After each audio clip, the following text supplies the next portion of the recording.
Angola introduced me to the idea of reading, just to kill time. The first book I read was Fair Oaks, a historical novel by Frank Yerby that Thomas Goines recommended. It'll give you an idea of how the white folks been messing over our people as long as this country has been here, he said, handing me the paperback through the bars. They wouldn't teach this in school. The enslavement of Africans in the American South had never received more than a passing mention in the history classes I attended. But this book brought it to life and ignited something in me. I wanted to know more about slavery, about history, and ultimately about everything. From then on, I lived inside my head in a whirl of books.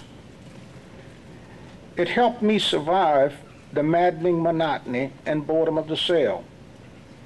Except for the unrelenting need for sexual relief and the periodic need to stretch my legs and exert myself physically, I buried myself in books. Reading obscured the dismal future I faced. Initially, I read whatever was available on the black market, smuggled books, or those owned by other death row inmates. After a prison library was created, I could be more selective, choosing what I wanted from the book cart brought in by a trustee. The more I learned, the more I sought, the more I reflected, the more I grew and matured. There were no lightning bolts, instant revelations, or overnight conversions. It was a long growth process in which I began to shed the ignorance, anger, and insecurities that had governed my previous life. I learned more from my reading on death row than I had during all my years of formal schooling, which had left me literate but uneducated. Eventually, I came to see that there was so much more to life and to the world, so many options available, that as bad as things might have been, I was never as trapped in life as I had believed. I realized that my real problem had been ignorance, and as a result, I had thrown away my life.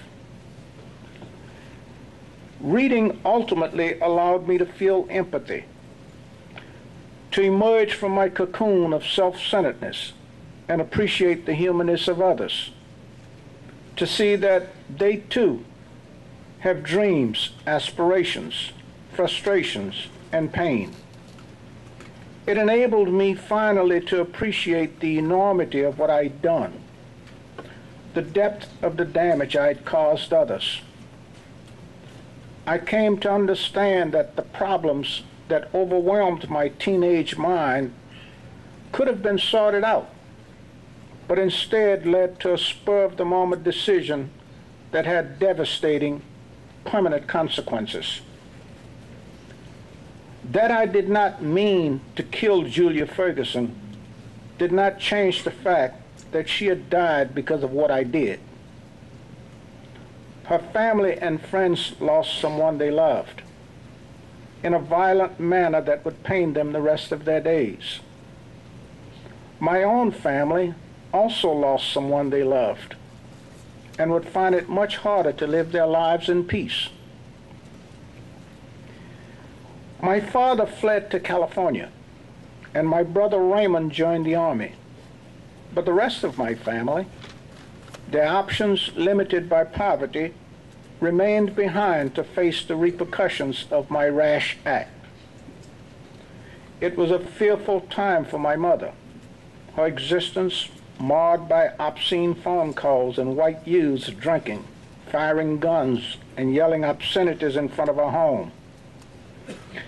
Walton Simeon had been trying to get her to marry him for some time, to no avail. But after one terror-filled night, she accompanied him to the courthouse, where they quietly married, and he moved in, giving her and the children a little protection. The presence of his car parked in the yard helped, but he couldn't shield her from the pointing fingers, the whispers, the hostility, or the shame she bore as my mother. Yet, she never complained, never reprimanded or rejected me. She stood by me unflinchingly, demonstrating a commitment, courage, and fortitude so powerful that I realized this woman loved me unconditionally, even when the world despised me and wanted to obliterate me from the face of the earth. The dreams of her girlhood had long ago been crushed by the ugly realities of her life. Like many mothers, she had transferred her aspirations to her children, especially her firstborn, and I had destroyed them just as surely as my father had done before me. I knew there had to be moments when my mother wondered if how I turned out was somehow her fault. Once, feeling especially sad for her, I reached through the bars, put my hand over hers, and said, "You need to know that my ending up on death row, it had nothing to do with you or how you raised me. I had wondered," she said. "I may not have cared much about what happened to me, but I did care about my mother. As she scuffled to make the long trips to Angola and to provide for my needs out of her meager funds, I witnessed her quiet heartbreak, her suffering, and I experienced almost unrelenting guilt for having let her down, for having been responsible for her difficulties. In the wake of these feelings, though, as if one led inevitably to the other, was the blossoming awareness that the collateral damage my mother experienced paled in comparison to the loss suffered by Julia Ferguson and those whom she loved and was loved by. Everything in me ached to make up for the devastation I'd caused. But of course, I couldn't. Weighed down by guilt, remorse, and the impossible situation I found myself in, I contemplated suicide. Thomas Goines chided me. That's what cowards do. They turn tail and run. Be a man for once in your life. Given who I was, what I'd done, and where I was, as far down in life as a person could get, that seemed impossible. I could no more change my lot than I could change the color of my skin. My prospects in life were hopeless. I had no future, and my debt could not be repaid. Yet, I knew Goines was right. Suicide was a coward's way out. To be a real man, an honorable man, meant to carry on. His words resonated in my head. Nothing's impossible until you quit.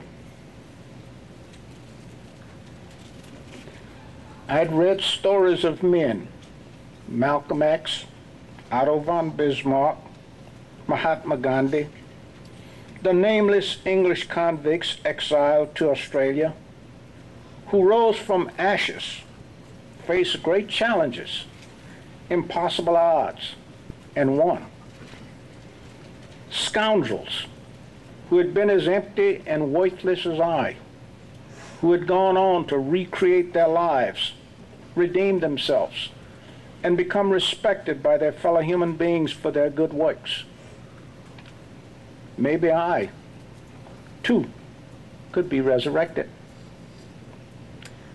I began to identify with these individuals, and through that newfound identity, I found hope, a burning need to live to redeem myself, to do something meaningful with my life in partial payment of the debts I owed. To Julia Ferguson and her loved ones, to my family, to society, and to God, who gave me free will to make better choices than I had. The world could define me as criminal, but I did not have to live its definition of me. I resolved that I would not let my crime be the final definition. I knew there was more to me than the worst thing I'd done. I knew it wouldn't be easy. I would have to survive, and that was possible only if I regarded my present circumstances as a challenge, a test. I had to prove my sincerity and determination to redefine and redeem myself, to make amends. Thank you for listening.